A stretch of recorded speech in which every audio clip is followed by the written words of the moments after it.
Hey guys, welcome back to another edition of the Captain's Corner Pod. I am Ray Russell, flying co-pilot, as we get ready for another adventure here this week. And as we do get ready to take off with another episode of the program, I request that everyone make sure their table trays and seats are in an upright position as we ask that ever-important question, what's happening, Captain?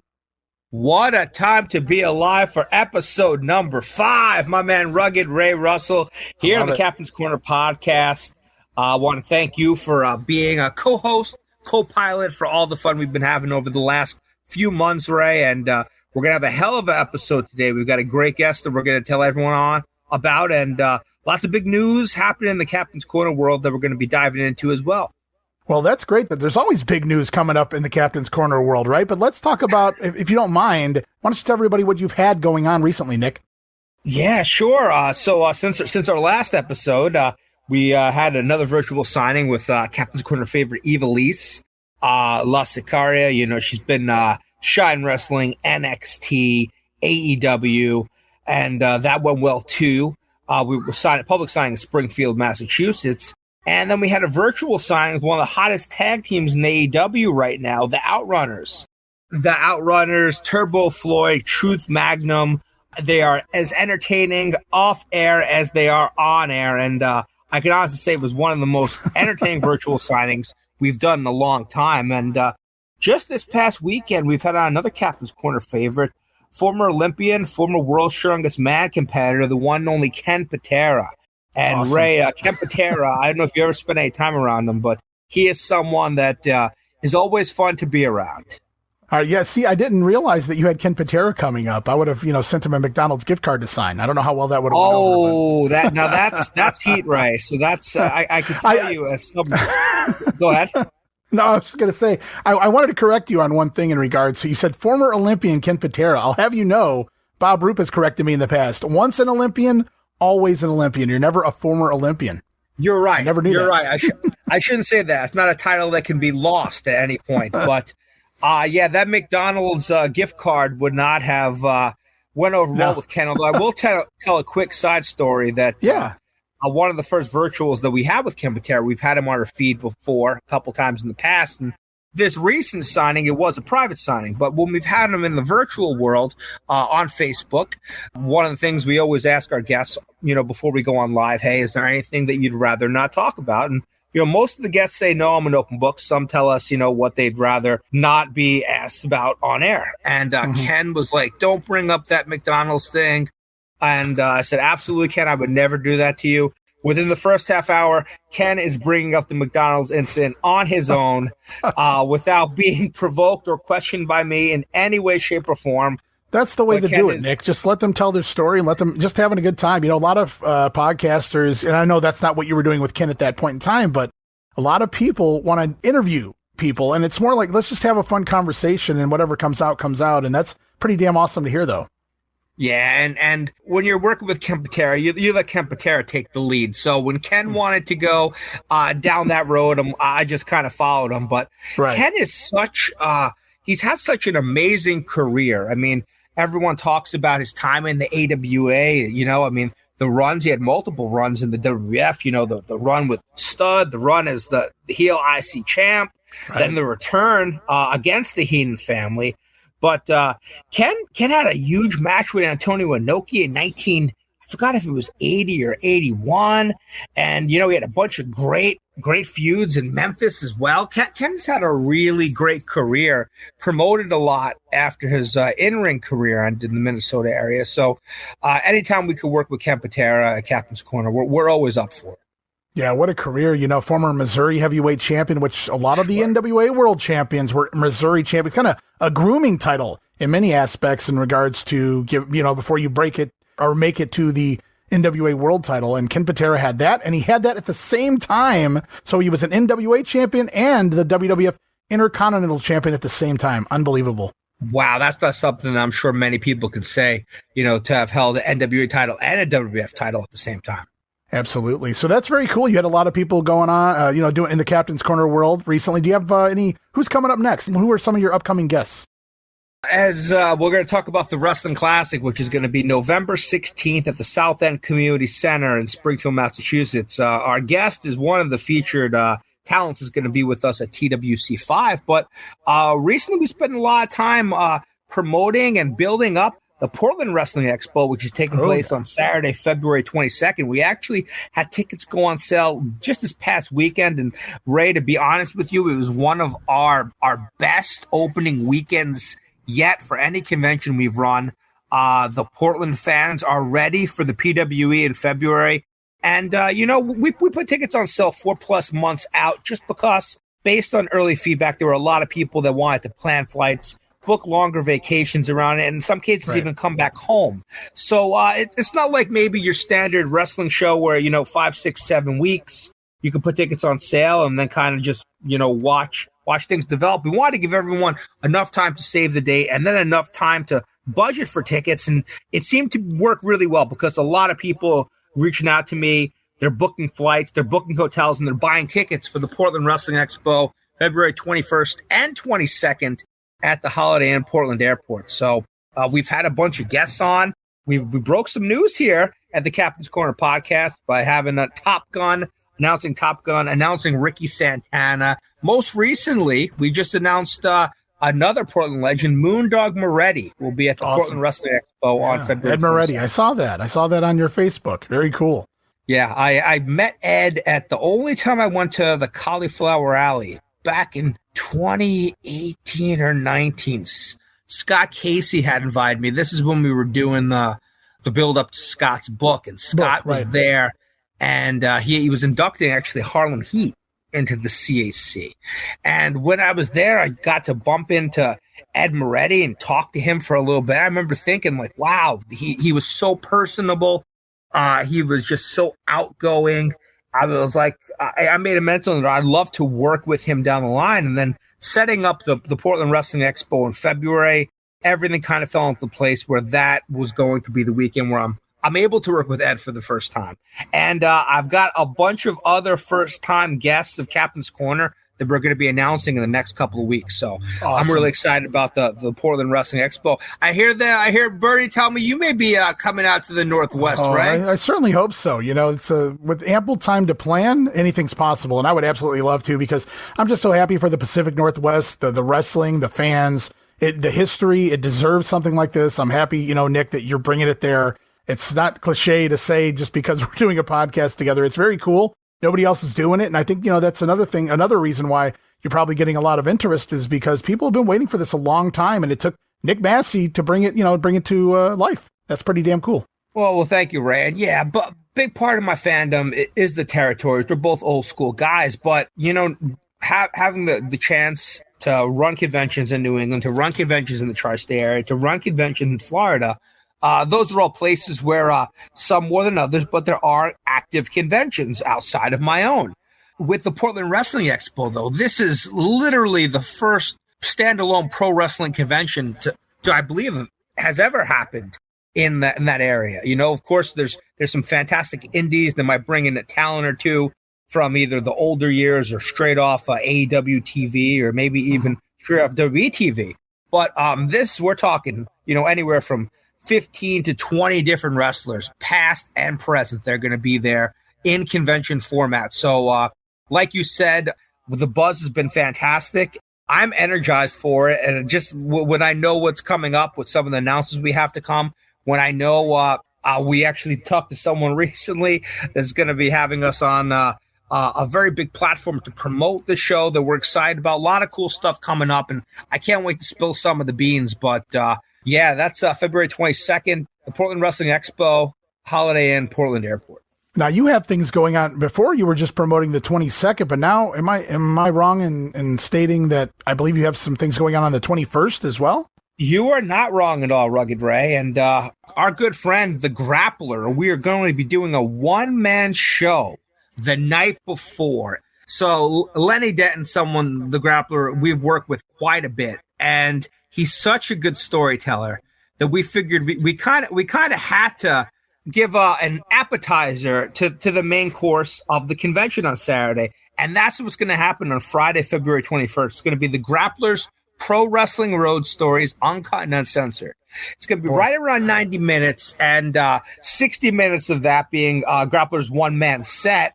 And then it's going to be immediately followed by a 30-minute question and answer set where everyone that buys a ticket, either an individual ticket or a ticket that's included in one of our VIP packages, they can ask the Grappler any question they want. And the great thing is it's happening at the same venue that the convention is the following morning. So, people that are coming in from out of town, they're going to get themselves a full weekend's worth of entertainment. There's also going to be a wrestling show we're going to have news on that's going to take place right before that. We have the big Portland 100 Q&A that's going to take place on Saturday afternoon, February 22nd. And, for all the information about the Portland Wrestling Expo, head on over to pwexpo.com. That's www.pwexpo.com. Well, that's very cool. You call Lynn Denton an appetizer Friday night. That's a sampler platter for sure, no doubt about it. Yeah, you're right. It's kind of like a Chili's 3-for-all or something like that. I'll take it. I'll take it. It's not fair just to call Lenny the cream spinach or maybe the potatoes au gratin to Saturday's big T-bone steak. But I've seen Lenny's show before. I believe actually it may have just happened this past weekend. Lenny was at a couple of Indian casinos in Oklahoma, and he's got his routine down. We're going to have a fantastic audio system. There will be a screen there. Makes sense for the show where Lenny, with the introduction video to Lenny's career, and also it's used as part of his show. Yeah, I think the full experience of the Portland Wrestling Expo, it's going to be interactive. It's going to be meet and greets. It's going to be Q&As, and it's going to be the one-man show of the Grappler. Uncut and uncensored. Very cool. I do believe, knock at the door here, Nick. It appears our guest has arrived, if you want to welcome him on. Oh, absolutely. We've had the privilege of working with a lot of fun guests over the years here at Captain's Corner. And our next guest, he's going to be a big part of the Wrestling Classic 5 coming to Springfield, Mass. On Saturday, November 16th. I can tell you, I talked to this man. I consider him, he's not just someone that I've had the pleasure of work with business-wise. I consider him a friend. Harvey Wippleman, a.k.a. it's the one and only Downtown Bruno. Good to see y'all. And, hey, I'm so happy to be here with my good friend, Captain Nick, and my new friend, Ray. And it's wonderful. I can't wait for the event November 16th. I hadn't been in Springfield, Mass. in forever. We used to do TV regular there at the Springfield Civic Center. I miss being up there in that part of the country. I always had a good time there, and all in the Hartford area and Springfield, Worcester, Lowell, the whole Massachusetts, New England area, actually, Providence, Boston, whatever. So I'm really looking forward to going back to some of the places I hadn't been in years and years. And Springfield's one of them. I love it. Well, and we're really excited for the lineup, and we'll probably do a word association a little bit later, Bruno, with some of the other featured names, but names such as the one and only Jerry the King Lawler, Jim Ross, Deborah McMichael, JBL, Ron Simmons, Scott Steiner. They'll all be at the South End Community Center, along with our good friend Downtown Bruno for the Wrestling Classic 5 on November 16th. Yeah, and don't forget our good friend Steve Lombardi, the Brooklyn Brawler. Can't forget the Brooklyn Brawler. You're right. Yeah. So, I can't wait. I'm looking forward to seeing everybody. Yeah, let's rock and roll, man. I mean, I look forward to word association. I look forward to whatever questions y'all have for me. Bruno, I got a question right out of the gate for you, Bruno. I see you got the beer in place. I got to ask you, do you have the wings in front of you? That's what I want to know. The chicken wings. Funny? I had wings the last 2 nights. So tonight, it's you can see it, cheese and sausage plate. All right. Not bad. I'll take it. Yeah, we can see it. Yeah, love it. Yeah, where's that from, Bruno? Where's that from? That's from a place called Memphis Barbecue in Horn Lake, Mississippi. Nice. Horn Lake, Mississippi. Is that anywhere near Walls? Yeah, it's in the same county. It's like 5 minutes from my house, 10 minutes. I love it. Yeah. Awesome. Yeah. Bruno, chicken wings and charcuterie plate aside, you spent a lot of your career in Memphis, and we're probably going to touch on that, your time, of course, with World Wrestling Entertainment / WWF. But one of the territories that I'm fascinated by, that I know you spent some time in, is Kansas City for Bob Geigel. Would you happen to have any kind of Bob Geigel story or a story from your time in Kansas City? Well, let me tell you, we didn't make a whole lot of money there, but I learned a lot. I made some lifelong friends there. And Bob Geigel was a very, very respectful person, very nice person. He was very strict kayfabe. You know, back then, of course, the whole business wasn't, but he was really strict. But, I mean, he was just a really good guy. I have nothing but wonderful memories of Bob Geigel. I have not one bad word to say about him. We had a very good crew out there. Mike George, myself, the Batten twins, who I loved. We lost Brad Batten a few years ago. God bless him. Great, great person. Hustler Rip Rogers was there. Rick McCord, Pork Chop Cash. I mean, we had a really good crew when I was there. Akio Sato, who was one of my best friends in the business. And, of course, no matter how good the crew is, you're going to always have one person that's, let's just say, negative. And that's in every territory, in every organization. That person was a guy named Bulldog Bob Brown. He was absolutely, positively he's dead now. But you know what? I hate to say it, but he was a turd. I would put it like that. Well, unfortunately, Bruno, no matter what year you came into Central States, you probably would have had to deal with Bob Brown. Yeah. He was one guy that nobody liked. I mean, you've always got somebody that like that in every territory that nobody liked. He was one of them. Nobody liked him, except Bob Geigel for some reason. I mean, I would expect it as much, you know, his personality on TV, well, lack thereof, personality on TV kind of shined through. So I'm not really necessarily surprised. Yeah. And his work sucked, and he was a liar. We were in Fort Scott, Kansas one night, and Bob Geigel wasn't there. It was a spot show, just a live event, they call it now. So Bob Brown was the good guy, and I was managing Anthony Ferris Anthony, Earthquake Ferris. Bob Brown decided when I get up on the apron, he was going to headbutt me. I was supposed to get color. So I did. When I showed up at TV the next day, I was all gaffed up. Bob Geigel said, what the hell happened? Why'd you do that? I said, oh, Bulldog had me do it last night in the show. He goes, I never did any such thing. I mean, lied. Wow. Thank God that I made good friends there. Earthquake Ferris said to Bob Geigel, that ain't true. Bob Brown told him to do it. Why would I just gig myself for no reason? So that's the kind of person he was. God bless him and his family. I don't hold no hatred, but it's just, right. This is an overused expression, but it is what it is. And he was what he was, Right. Well, I mean, you're just telling the truth, telling it like it is, right? You start off in Kansas City, no? That's where you got your start? No, I started in Mid-Continental Wrestling for a guy named Dale Mann in 1979. Kansas City was my first full-time territory as far as, major quote-unquote territory. But I started in 79 in Kentucky, West Virginia, and then oddly enough on to South Dakota for a fair tour with Dale Mann. Now, he's a guy that I like. God bless him. I know a lot of people don't remember him, and you can Google him. Dale Mann. I've seen some stories on him. Yeah, I mean, I've heard negative things about him, and I didn't witness any of it, and he was nothing but good to me. And he gave me my first $50 payoff. Now, bear in mind, I'm 14 years old. This is 1979. You can do the math. $50 in 79 is probably like, I don't know, I'm not a mathematician. It's probably like $250 now or something. You know Close what I mean? to that, yeah, something like that. Yep. Yeah.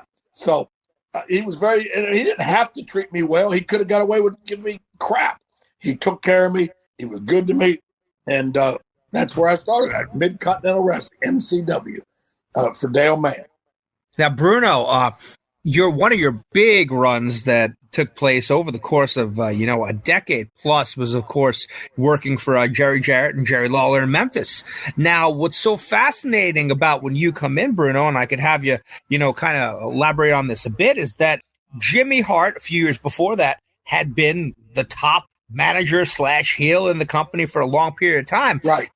After that, they had a bunch of managers kind of come in. They couldn't really, settle into any kind of groove. You came in and made Memphis your home and made people realize that, there are other talented managers outside of Jimmy Hart. Can you tell about maybe the pressure coming into that territory, coming in after Jimmy, and then when you really started getting comfortable with Bubba, Goliath, and some of those guys? Well, it's like this.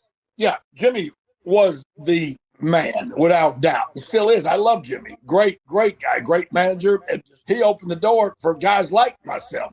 But yeah, there was a lot of managers that came in that just didn't fit in. They tried them, boom, goodbye. We tried them, boom, goodbye. Went on Nate the Rat, Tux Newman, J.D. Costello, this one, that one, the other one, Brother Ernest, and Jesus Christ. None of them got over. I knew how to get over. And by God, I didn't have a plan B. This was my life. That was my biggest break. Because Memphis, Tennessee, the USWA, back then it was the CWA, that's big time. I mean, 90% of the main talent when WWF first went nationwide and then on to worldwide came through Memphis or from Memphis. So it was big time. And I knew I had to get over. I didn't have another option. Like Eminem said in that song, failure is not an option. So, by God, I knew I could talk. I knew I could bump. I knew I could run. I knew I could get under people's skin. And then how I made my living. And people in Memphis, this area, to this day, say it to me when they recognize me in the street or in the store or whatever. I made my living. And how I got over, more than anything else, is say it. It's like Momma Says. It bees that way sometimes. And as Dwayne "The Rock" Johnson will tell you, and I believe this, that was the first catchphrase in the business. I defy anybody to name me somebody else that had a catchphrase before that. Well, it certainly got over, you know. It was in hindsight for me because I grew up in Ohio, so I didn't really get the Memphis territory and whatnot. So it caught on to me in the tape trading world in the 1990s after I was already watching Harvey Wippleman on my WWF TV. But I still loved it very much, and you could hear the crowd kind of say it along with you. I said, this must be a catchphrase, and it didn't take long for me to realize it certainly was. And I even heard you shouted it out one time. Used to call in sometimes on the radio WWF program. Right. And, Johnny Polo and Stan Lane were there screwing around every Saturday night, and you guys would have a lot of fun, and I had a lot of fun listening because all the rules are out the window. Vince wasn't listening. And so it was good times, and I heard you say it there, and I popped for it there. So it's a great catchphrase. I love it, and it was awesome to hear it here. Hey, this house that I'm sitting in is paid for. That paid for it. That paid for it. Because, yeah, obviously I made a lot more financial acumen in WWE, WWF, but I wouldn't have got there if it wasn't for It's Like Momma Says. It's that way sometimes. That's what put me on the map. That right there. Now, Bruno, of course, we talked about Kansas City. We talked about Memphis. You also worked for the Fullers in the Continental territory. What are your memories of your time in Continental, Bruno? I freaking love Continental. It broke my heart when it closed down. And I was there when it closed down, unfortunately. I was there. It broke my heart. Because I love Robert Fuller, Jimmy Golden, Ronald Fuller. Ronald wasn't involved anymore at the time that it closed. But in its heyday, when we were making good money, drawing good houses everywhere we went, oh, my God, I love that territory. What a crew we had. I mean, Wendell Cooley, Dennis Condrey, Robert Fuller, Ron Fuller, Jimmy Golden, Adrian Street, myself.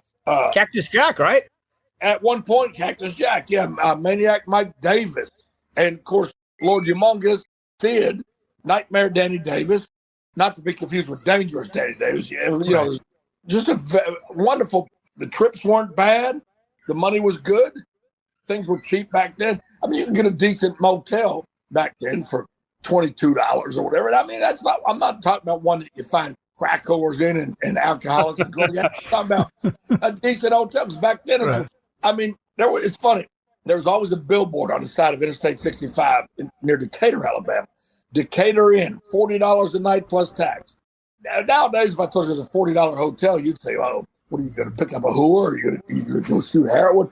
Back then, $40 was out of the question. And I always said, if I ever have $1,000 week and I'm up that way, I'm going to stay at the Decatur Inn. And I remember Dutch Mantell told me, he was there. Dutch was there too at the Armstrong. But anyway, Dutch said, well, if you stay there, don't you tell nobody because they'll think they're paying you too much money and they're going to cut your pay. I mean, because it's $40 hotel, that'd be probably like a $200 hotel now. You know what I mean? But I always said I'm going to stay at the Decatur Inn. I didn't think it's still there anymore. It was the first hotel I ever stayed at. Hotel. Because motel, the doors, you open your door, you're right outside, right? Right. Hotels with hallways and whatnot. So that was indoors. Deal. And I walked in, there was a coffee table. There was a separate room with the bed. I couldn't believe it. I said, oh my God, it's like Beverly Hills, you know. This was like 1984 or something. I can't remember. But yeah, so that was a huge deal to me in Continental that I had my first $1,000 week in the business. And by God, when you make $1,000 and you're like 19 years old, you don't know what the F to do with it. So naturally, it's well, I can attest to that. Lights up and you know what? You know? I love it. Bruno, I got a 2-part question for you here. It's about your early run with working for Vince up there in the WWF. You came in, Sid's your good buddy. Unfortunately, Sid recently passed away. I've done a lot of shows in regards to that. Very sad because, my first interaction with Sid was back. They came to Cleveland in '96 to work SummerSlam, and Sid was, he went and did some signings and whatnot. He went out of his way to be really kind to me and my brother that day, and ran into him since that time. And he's always a great guy, but you come in with the bully. After the bully fails, they give you the warlord for a cup of coffee. And then you get Sid as he goes into WrestleMania with Hulk Hogan, WrestleMania 8. Afterwards, Sid abruptly leaves the company. And I'm not trying to get into why and all that. I want to know from your perspective, how does that conversation go? Oh, Bruno, I'm leaving. I'm not going to be there. And 2-part question was, how did the question go? And then how did you feel knowing Sid was gone, a guy who put in a good word for you, and now he's gone, and that was your main event monster, and now you're left without anyone? No, I know Kamala's around the corner, but at that point, I'm assuming you did not. I did not know, but I'll never forget this. Mr. McMahon himself said to me, well, your guy left. He goes, do you work for Sid Udi or do you work for Vince McMahon? I said, I work for you. He goes, okay, then. I'll see you in Niagara Falls for TV. That was the whole conversation. Nothing elaborate, nothing whatever. And I got there. And here's the funny thing. Initially, when I got there, they had put me with Papa Shango. And that's when he was just starting, too. But then they realized that the vibe just wasn't there. Shango didn't really need me. That would have been kind of odd. Yeah. A voodoo character with a manager controlling him or whatever you want to call it. Yeah. Right. So then they put me with James, Kamala. Of course, Lombardi's, Brooklyn Brawler was Kimchi. So, me and him been best friends for years. So that was a great union, or whatever you want to call it. So, yeah, that was great. But, yeah, that's a little thing that nobody even knows. I even actually did backstage interviews, not on TV. Remember, back then there was nothing live. I actually did interviews with Charles Wright, Wow. Boy, that would be nice to come out on the YouTube vault, huh, Nick? Yeah. Oh, absolutely. Harvey Wippleman cutting a promo, the manager of Papa Shango. Boy, that would have been a different world. Yeah. For sure. But, I mean, they realized that wasn't going to click. And I realized it. But who the hell? I'm just happy to continue to have my position. So I didn't argue. Yeah. But I knew that wasn't going to actually work. But then the Kamala thing did. We clicked. We had a good run.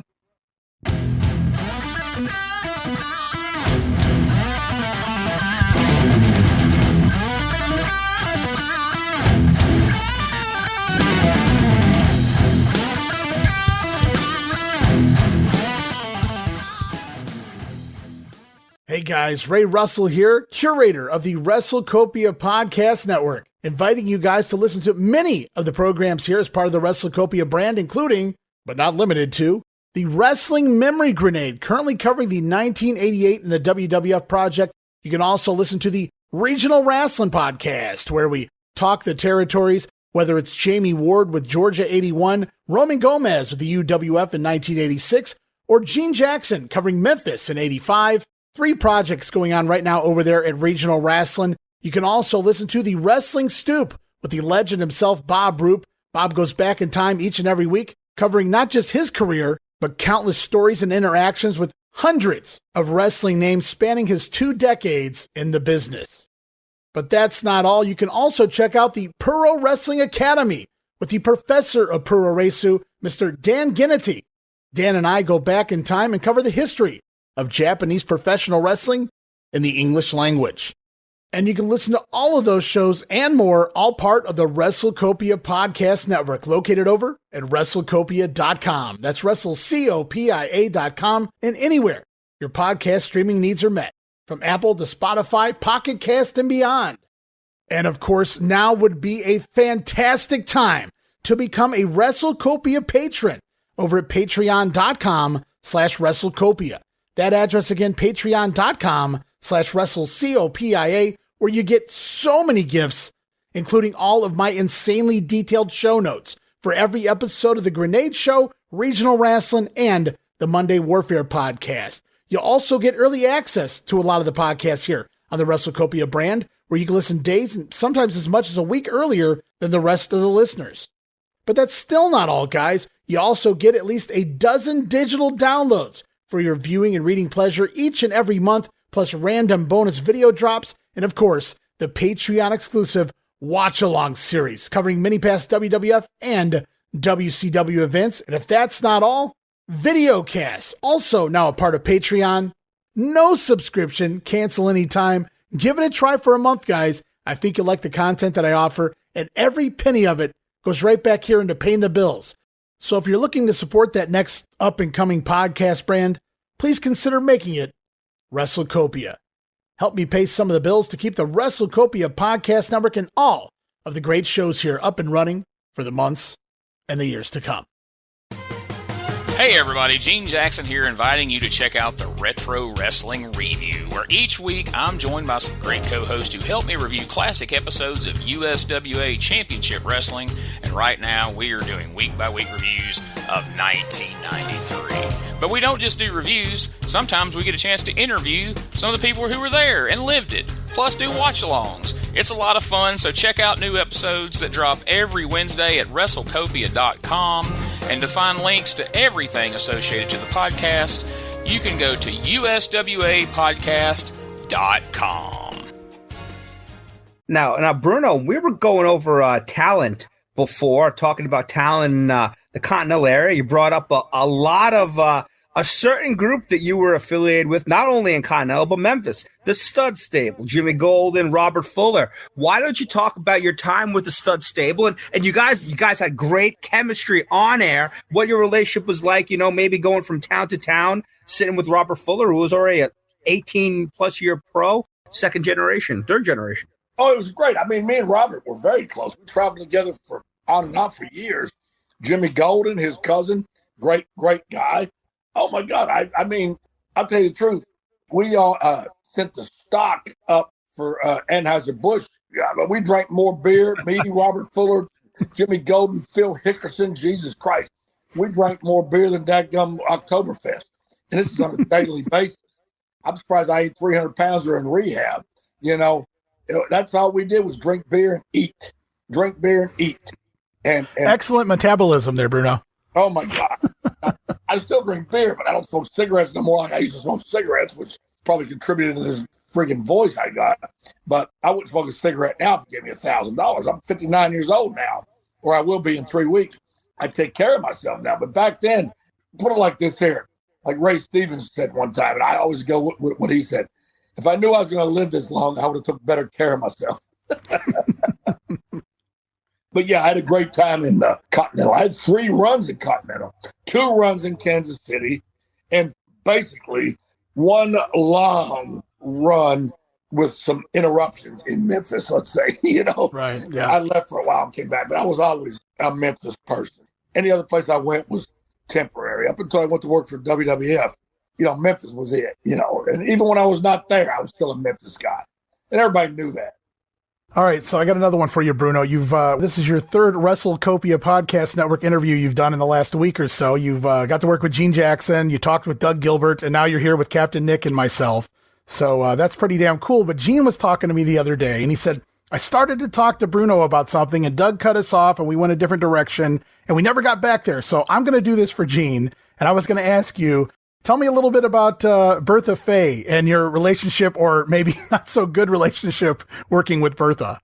Hey, let's do it like the same way I did on the other podcast I did. You know the old saying, if you can't say nothing good about somebody, don't say anything? Silence is deafening. Cheers to that, Bruno. Now, Bruno, of course, we brought up at the top of the show, you're going to be a big part of the Wrestling Classic 5. And that's once again coming to Springfield, Massachusetts on Saturday, November 16th. Bruno's return to the New England area. And I figured we kind of wind down the portion with a little name association where, me and Ray will go back and forth and give you a few names of the other featured guests, and maybe you tell a story or the first thing that pops in your head. And we're going to start with someone I'm very excited to work with. And I don't want to say there's no one particular headliner on this show. Are you trying to insinuate that I'm not the headliner? In no way, shape, or form, Bruno. No way, shape, or form. I have no ego. What's the matter with you, Nick? but this, so hey, there it is. Memphis Hall of Famer, Memphis Wrestling Hall of Famer. This person too is also a Memphis Wrestling Hall of Famer. I would hope a first ballot Hall of Famer, and that's, as Lance Russell would say, the King. Jerry Lawler. Bruno, what's a memory or the first thing pops in your head when you hear the name Jerry Lawler? It don't ring a bell. No, let me tell you something. All joking aside, Lawler gave me my life. If it wasn't for Jerry the King Lawler, I wouldn't have a life. I wouldn't be in the, I was in the business, worked for Dale Mann, Bob Geigel, whatever. And don't forget, I worked before I got my break. I was in Honolulu for the Mavias. But Jerry the King Lawler took an interest in me, took a liking to me. At this stage, we're best friends, like family. But at that point, he seen something in me, and he gave me the football. And I always thank him every time I'm on the phone with him for giving me my life. He goes, no. He goes, I opened the door for you. You had to run with it. Whatever the terminology is. But bottom line is, if it wasn't for Lawler, I wouldn't be sitting here right now. I'd be either dead or in prison. I don't know where I'd be. But he gave me my life. And I owe him, even though he says I don't, I do. I owe him. I can't say enough about him and what he's done for me. Words wouldn't do justice. I like how he told you, I opened the door, but you took the ball and you ran with it. And you really did. Going back and watching those interviews, thankfully, a lot of that was preserved and it's out there, your initial run and everything you did in the Memphis territory. So I got to agree, man, you did it on your own, but at the same time, it's always good to have a little help. And it's great to have the Kingfish in your back pocket when you're working for Memphis, huh? Yeah. And let me tell you something. Don't think for a minute he was easy on me. For the first 9 months of my break in the business, I thought my name was Stupid Son of a Bitch, because that's I'd come back from the ring. You stupid son of a bitch. Why'd you do this? You stupid son. You know what I mean? So trust me, it wasn't easy on me. It was tough love, but I learned. Well, there was another name you ran into. I don't know if you met him prior to, but I do know at the time you were managing the Giant Gonzalez. He was working with The Undertaker heading into WrestleMania 9, and another guy made his debut for the company at WrestleMania 9 by the name of good old Jim Ross. He's going to be part of the big event as well. Hey, I love Jim Ross. He's never been nothing but great to me. He's a gentleman. He's a very intelligent person. He's had more than his share of health issues, which I hate that happened to him, because he's just, I have nothing but positive things to say about Jim. And I'm looking forward to seeing him, and he's just a tremendous guy. And I'm just, hey, what can I say? What else can I say? I'm just 100% right up there with Vince McMahon, Lance Russell, Jim Ross, the greatest commentators, in the business ever. It's so amazing that we're getting Lawler and Jim Ross reuniting at the Wrestling Classic. They were a lot of the same way Lance Russell and Dave Brown were a lot of people's, childhood growing up listening in the 70s and 80s. A lot of people grew up listening to the King and JR on Monday Night Raw in the 90s and 2000s. Another name that was featured heavily during that time period, and he'll be at the Wrestling Classic on November 16th, is Big Papa Pump Scott Steiner. What about Scott, Bruno? Man, me and him, I know him ever since he came to Memphis as a good guy back in like 80. 88, something like that. 80 what? Maybe 88, something like that. Maybe 88, yeah. I'm the worst at that, but I'm just, what a damn good guy. One of the toughest, roughest guys that you don't want to mess with. And I just seen him and his brother at a convention we had in Evansville, Indiana, like, I don't know, 4 months ago, whatever. And every time I see Scott and his brother, I'm so happy. I love those guys.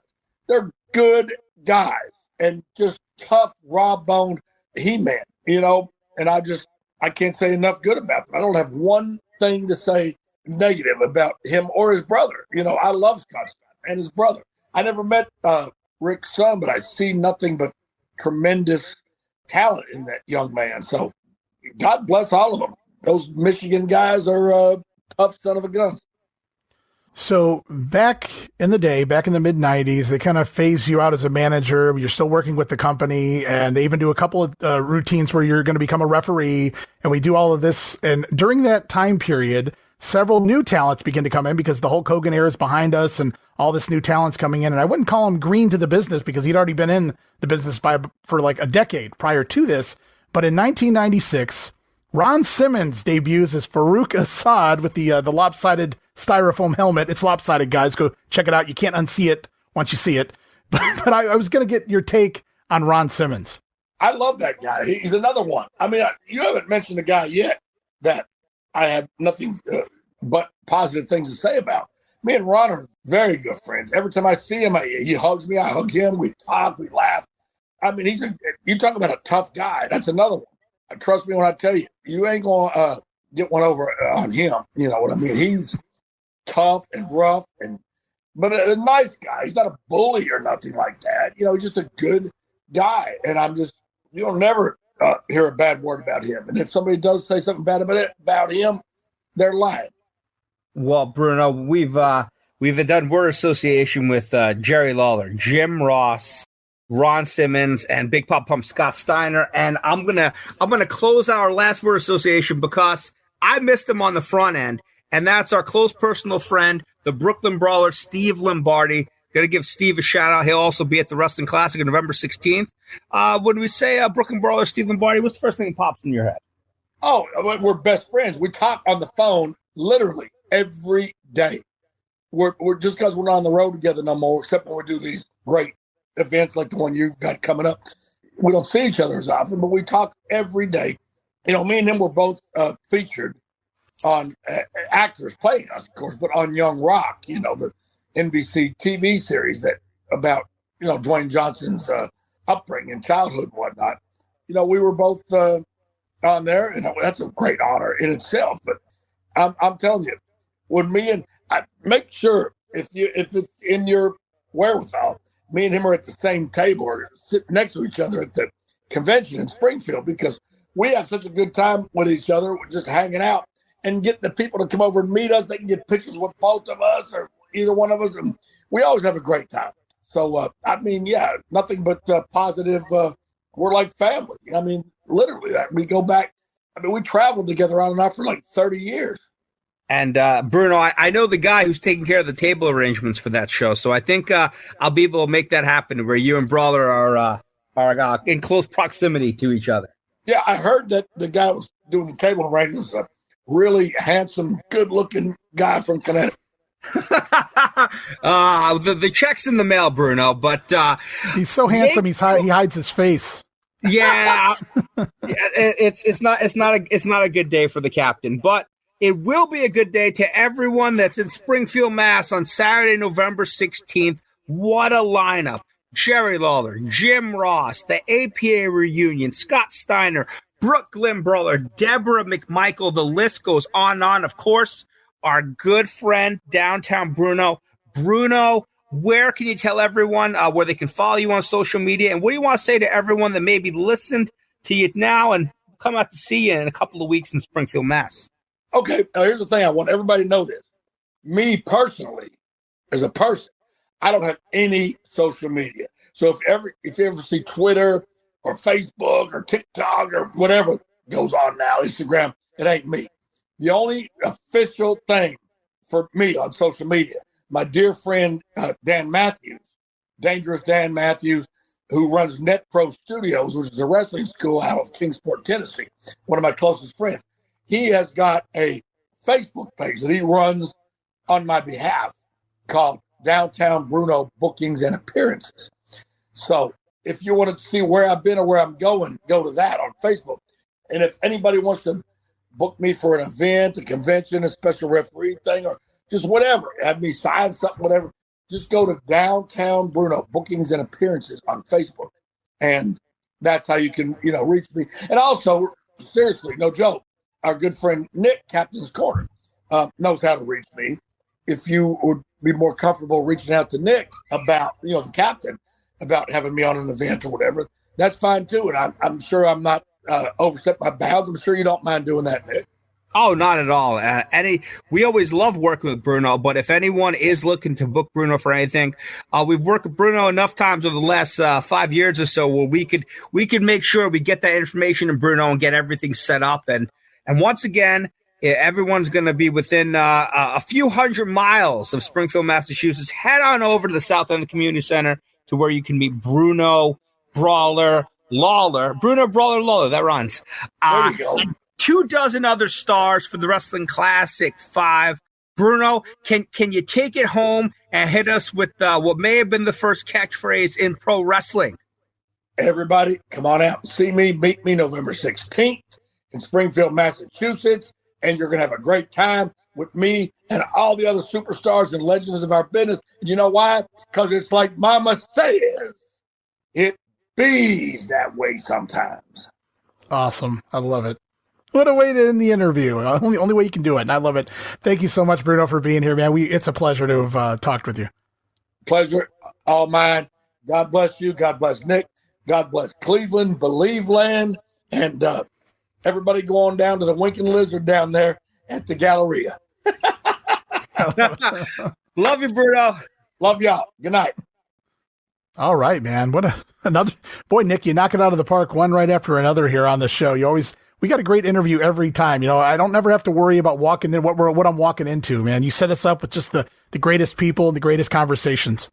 You know what, Ray? We are 5 for 5. I feel like each interview, it tops the next. Downtown Bruno, who, of course, featured on NBC's Young Rock from his time in Memphis and, of course, the World Wrestling Federation. But such a unique career managing Kansas City, managing Continental, the long tenure in Memphis, the longer tenure with the WWF/WWE. Oh, yeah. Just a legendary career, and he's going to be one of the featured guests at the Wrestling Classic 5 on November 16th in Springfield, Mass. Yeah, I forgot to bring up Well Done. I'm a huge Southern Rockers fan. Steve Dahl and Rex King, a.k.a. Steve Dunn, Timothy Well. I forgot to bring them up during the interview, but Bruno, of course, managed them during his time in the WWF in 93, 94-ish. Yeah, I did a spit take once. I talked about him on radio, WWF, and less people actually listened to it during that period after Ross got fired from the company, because that was originally his radio program. After he left, they gave it to Johnny Polo, who was his co-host, and Stan Lane. And Johnny Polo, Raven has said in interviews since that time, the first thing I told myself when I took over was I wasn't going to take this thing seriously at all, and he did not. If those guys weren't stoned out of their mind every Saturday night, I don't know what they were, but they were just having fun. And Harvey would call in. The Hitman calls in. Bret Hart's the champion at the time, and Harvey's on the phone, and Bret's on the phone, and Harvey's like, "Why don't you give a title shot to my men like Quang and Well Done?" And I mean, they talk about a spit take in 1994. I mean, it's just great stuff all the time there with him on there, and so many great memories. And you're right, Well Done was great. I remember watching King and Doll as the Southern Rockers on Dallas TV when I was a kid. That's how I was introduced to them. And to me, they were, I don't want to call them the poor man's Rockers because they weren't in the WWF. So to me, that's the way I looked at it. But at the same time, I don't know. I think I looked at all the territories as equal. Even though you could see the big leagues was the WWF, I still loved all the talent in the territories. And so when they finally got that shot, I wanted so much more for them than whatever the hell that gimmick was. Yeah, and I feel like the 80s, that mid 80s through early 90s tag team scene, far and away the greatest time for tag teams in history. I mean, if you separate into a top 20 and the next 20, that next 20 would be some of the better tag teams of the last 20 years. Just so much talent. I feel like with the Southern Rockers, Well Done, a lot of that is, of course, they were after the Rock and Roll Express. They were very closely associated, but also after, Shawn and Marty, the Midnight Rockers, a.k.a. the Rockers. But I feel like but besides the big run in Portland, of course, right. The run in Texas, they had a really good career for themselves. And, they are not remembered or really looked back as fondly as they should be, in my opinion. I totally agree. I was a huge Steve Dahl fan, even when he popped up in WCW just as a prelim guy. I was just happy he was still getting work. But going back just real quick, they were in the USWA right before they arrived as Well Done. as Simply Divine. So they were being groomed there. I don't know if Vince just saw them there or whomever, because that was during the crossover period in 93 when WWF was going down all the time. So I don't know if somebody saw them and said, these guys can work, and they bring them up. I don't really know how all that played out, but it was nice to see them on the screen, even if they weren't used, what I would say, properly up there in New York City. But that's okay. I mean, hey, they made it, and they're out there on film, so, people know, hey, they existed at the very least. And so, yeah, but Harvey got to, manage them. I did not know about the Papa Shango thing, so that was kind of new. I didn't know either. I feel like anytime you get a little nugget of information like that, it's always entertaining. It came out so organically to where even guys like us that, are the hardcore of the hardcores didn't know that he was going to be involved with Papa Shango. And then when we talked about how it wasn't a fit, looking back, it probably wouldn't have been a fit, but it would have been real interesting. It made sense from one point of view, and that is Sid's gone, and Papa Shango, for a very short period there, was the next man up. He was the one working Warrior and Undertaker on the house shows. Yeah. I know, because I went and watched both of them, right? So, I mean, he made the Warrior throw up, then he feuded with Undertaker a little bit there. They weren't the greatest matches of all time at the Richfield Coliseum, but they were there, and I watched them, and, obviously it took Vince a little bit of time to get the next group of heels, put together and whatnot, but Razor Ramon comes in. Of course, Ric Flair was there, but it's just really interesting to see how Harvey would have fit with Papa Shango. Would that have worked? I don't know. A voodoo doctor, does he really need a manager? Especially Harvey, right? But it was Vince land, so anything's possible. And nothing can shock me from that 93, 94 WWF era. So much stuff was going on that, you're right. It doesn't make sense, but had they actually taken the time, fleshed it out, and ran with it, maybe it would have worked, or maybe it wouldn't have worked, and they just would have kept it going. So who knows? Yeah. Well, he got over with Kamala, right? That he made that work somehow. So who knows? Yeah, absolutely. Well, man, another edition in the books here. We got to talk a little bit about everything going on in the Captain's Corner world. Then we got a nice half hour, maybe longer interview there with Harvey Wippleman, a.k.a. Downtown Bruno. What a fun time. Always good to have him part of the WrestleCopia Podcast Network. Hope to have him back again. I got a ton of questions. Like you said, you didn't get to ask about Well Done. I didn't get to ask about Quang. So, I mean, I got a few questions. And the Adam Bomb change from, Harvey to Johnny Polo, or Johnny Polo to Harvey, I should say. So, yeah, there's a lot of questions lingering around that I could still talk to him about. And that's just WWF. That's not even counting his territory run. So plenty more there. So we may have to do a WWF 94 deep dive with Bruno down the line. Well, he'll be more interesting than actually watching that era. I'll tell you that much, at least in my opinion anyway, Nick. No, I have to co-sign. As much as I remember fond parts of that era, looking back, a lot of the stuff maybe doesn't hold up as much as stuff from other eras. Right, absolutely. Well, as we begin to wrap things up here, I think it is a good time for you to tell everybody where they can find Captain Nick Masci and, of course, the Captain's Corner. Well, check us out, Captain's Corner on Facebook. If you put that up in the search bar, should be one of, if not the first name that pops up. So we do all of our breaking news and all of our streaming directly from Facebook. We're also on Instagram. Search Captain's Corner. If you, in terms of websites, we're also pwexpo.com for all of the news about the Portland Wrestling Expo on February 22nd. We may or may not have a watch along coming up soon with one of the stars, the PWE, but we'll let Ray either confirm or deny that. Ray, can we do it for the good fans? Well, that's the plan right now. I just got to kind of get everything situated and whatnot. We do a lot of video casts right now as part of Patreon. Now, if we do this one, Nick, this will actually be free of charge on our YouTube, youtube.com/wrestlinggrenade in the upcoming weeks. And it'll also be in audio form if you guys just want to, if you're driving around or chilling back on your couch and you just want to hear it. But basically, we might have a star or two in the upcoming weeks that want to go back and watch some of their matches and maybe discuss some things, tell us some behind the scenes stories or whatever else they may have going on in regards to that. And I think it'll be a fun time. We sit here and we all kick back and watch some old matches with the people involved. Well, I think I may have to crack a cold one or two for that then, Ray, because let's pencil it in at some point this month. We'll do some kind of watch along with the Portland legend. That sounds good to me. I'm looking forward to that. You guys stay tuned, of course, to the Captain's Corner information pages as well as the WrestleCopia social media. You guys can follow me on X, formerly Twitter, at Wrestling Grenade. That's at RASSLIN Grenade. Also, follow me over there at Facebook.com YouTube.com/Wrestling Grenade. Over 22,000 followers and counting. So subscribe today, join today, see everything going on in the world of WrestleCopia, but also constantly adding old school video clips and pictures, just having fun with wrestling history, Nick. You know what? Just your lineup alone, there's enough entertainment to get through the week with Doug Gilbert, Bob Roop, all of the talented individuals you have on the WrestleCopia podcast. I'm just happy to be a part of it. And, some of our guests have added to that quality entertainment for everyone that's listening or watching at home. Absolutely. Well, I guess it's time to wrap it up here this week, guys. You better bring those chairs back to an upright one more time as we begin to land this thing. I'm going to let the captain sign off here. Nick, thank you so much for doing this. I always have a fun time on here. Every guest has just been phenomenal, and I'm looking forward to the next one. Bray, number 6, have to be a little bit better than number 5, and we'll have to crack a cold 6-pack as we cheers to the working man. Good night, ladies and gentlemen.